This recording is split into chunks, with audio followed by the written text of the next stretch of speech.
मुख्यमंत्र्यांच्या निवासस्थानासमोर आंदोलनासाठी निघालेल्या 30 ते 35 धान उत्पादक शेतकऱ्यांना पोलिसांनी केली अटक।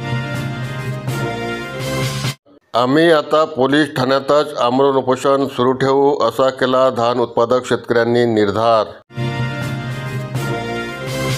बघूया बातमी आता सविस्तर।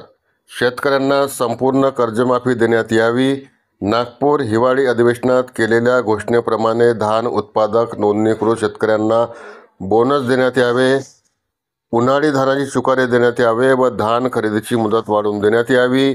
या मागण्यांसाठी भंडारा जिल्ह्यातील शेतकऱ्यांनी मुख्यमंत्री देवेंद्र फडणवीस यांच्या घरासमोर आज दिनांक 14 ऑगस्ट रोजी आमरण उपोषण करण्याची घोषणा शेतकऱ्यांनी 3 दिवसापूर्वीच केली होती। या संदर्भात धान उत्पादक शेतकऱ्यांनी धंतोली येथील टिळक पत्रकार भवनात पत्रपरिषदही घेतली होती आणि तेथे पत्रकारांसमोर आपल्या व्यथाही मांडल्या होत्या। त्यावेळी पत्रकारांनी धान उत्पादक शेतकऱ्यांना विचारले असता ते म्हणाले की जरी आम्हाला मुख्यमंत्र्यांच्या घरासमोर आमरण उपोषण करण्याची परवानगी मिळाली नाही तरी आमची तुरुंगात जाण्याची तयारी आहे, तेथेही आम्ही आपले आमरण उपोषण सुरूच ठेवू। आज धान उत्पादक शेतकरी मुख्यमंत्र्यांच्या निवासस्थानाकडे जायला निघाले असतानाच नागपुरात प्रवेश करण्यापूर्वीच भंडारा जिल्ह्यातील लाखांदूर तालुक्यात बारव्हा येथे 30 ते 35 धान उत्पादक आंदोलकांना अटक करून दिघोरी पोलीस ठाण्यात नेण्यात आले। या संदर्भात धान उत्पादक शेतकऱ्यांचे नेते भंडारा जिल्हा परिषदेचे माजी समाज कल्याण सभापती चंद्रशेखर टेंभुर्णे यांच्याशी संपर्क साधला असता ते म्हणाले की सरकार आमचे आंदोलन दडपण्याचा प्रयत्न करीत आहे, आम्हाला या आंदोलनापासून परावृत्त करण्याचा प्रयत्न होत आहे, तरी आम्ही आता पोलीस ठाण्यातच आपले आमरण उपोषण सुरू ठेवू, असाही इशारा त्यांनी दिला।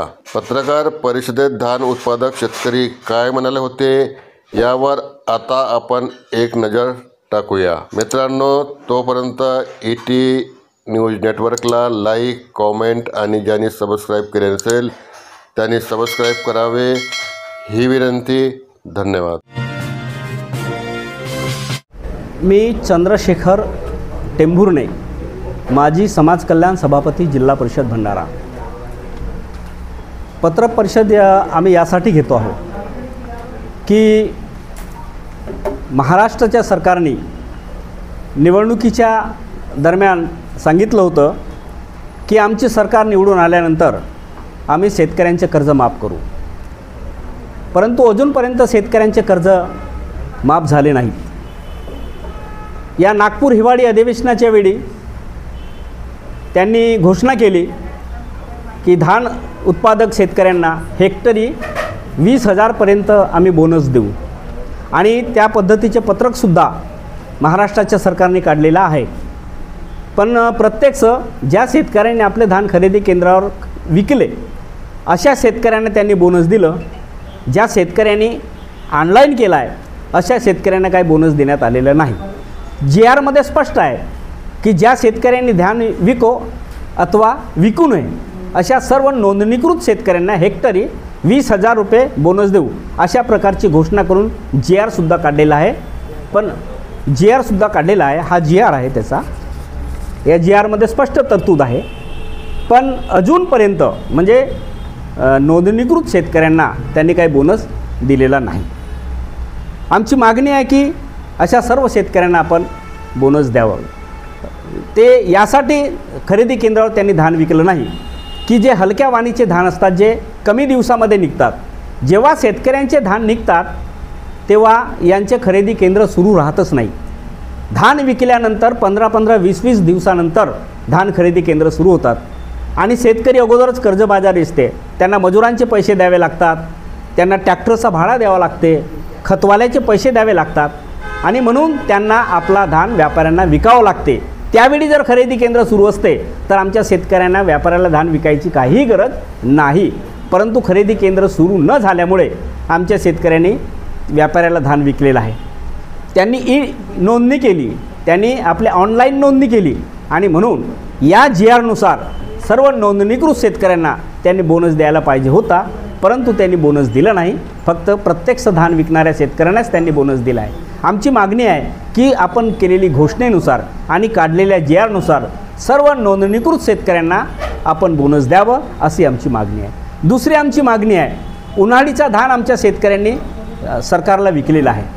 अजूनपर्यंत आमच्या उन्हाळी धानाचे पैसे सरकारने दिलेलं नाही आणि बऱ्याचशा लोकांनी आपल्या धानाची नोंदणी केलेली आहे ई पीक करून, परंतु शेतकऱ्यांचे धान अजूनही सरकार घेण्यास तयार नाही. हा धान आहे आणि हा धान जो आहे हा धान आमच्या शेतकऱ्यांचा उघड्यावर पडून आहे. पाण्याने खराब होते आहे, ताडपत्र्या टाकून आम्ही झाकलेले आहोत. अजूनपर्यंत सरकारने मात्र हे जे धान आहे हे धान खरेदी केलं नाही.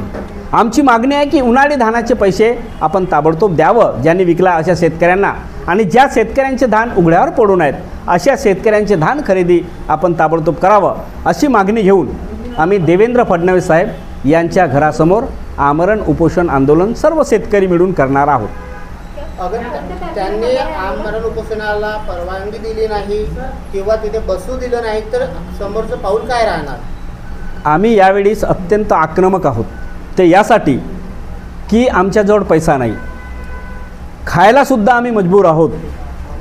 आमच्यावर दुकानदाराचे पैसे आहेत, मजुरांचे पैसे आहेत, ट्रॅक्टरवाल्यांचे पैसे आहेत, खतवाल्यांचे पैसे आहेत. त्या पैशासाठी वारंवार तगादा आमच्या घरी लावत असतात.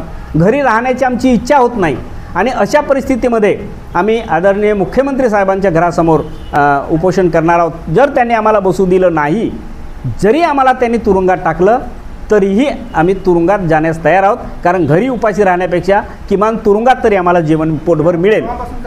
14 ऑगस्टपासून आम्ही त्यांच्या घरासमोर उपोषण करणार आहोत. हां, बेमुदत आहे.